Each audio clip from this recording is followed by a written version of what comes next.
Time now, 7:12. Turning now to the very latest developments in the war in the Middle East as the U.S. war with Iran continues to rage on. So Ron has more this morning from the control room. A potential deal here to reopen the Strait of Hormuz as gas prices remain sky high, especially here in the Phoenix area. Good morning, Ron. Well, it was certainly good news yesterday when the price of oil went down about $10 a barrel at one point in the day's trading. It has since bounced back up, giving up some of what yesterday was gained. Right now it's down around, or it's up about $3 to $4 a barrel.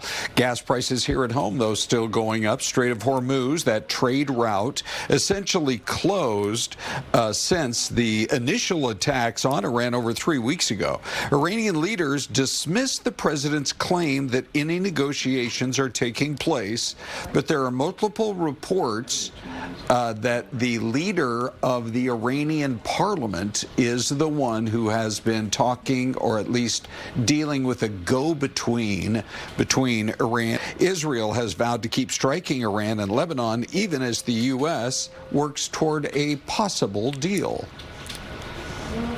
They want peace. They've agreed they will not have a nuclear weapon, et cetera, but we'll see. If you want proof that Iran endangers the entire world, the last 48 hours have given it. They have now the capacity to reach deep into Europe. They already have fired on a European country, Cyprus. They are putting everyone in their sights.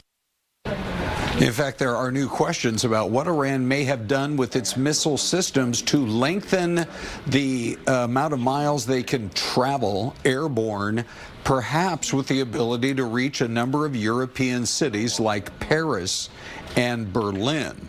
So that's raising new fears this morning in Europe. Iran has threatened to continue to hit vital infrastructure if the U.S. carries out its threat to hit Iran's energy power plants, although the president called that off for at least a week's worth of talks with the Iranians over the course, you guys, now of the next 4 days. All right, well, let's hope something happens quick, because I think Americans need a little bit of relief at the pump for sure. Ron, thank you. Sure.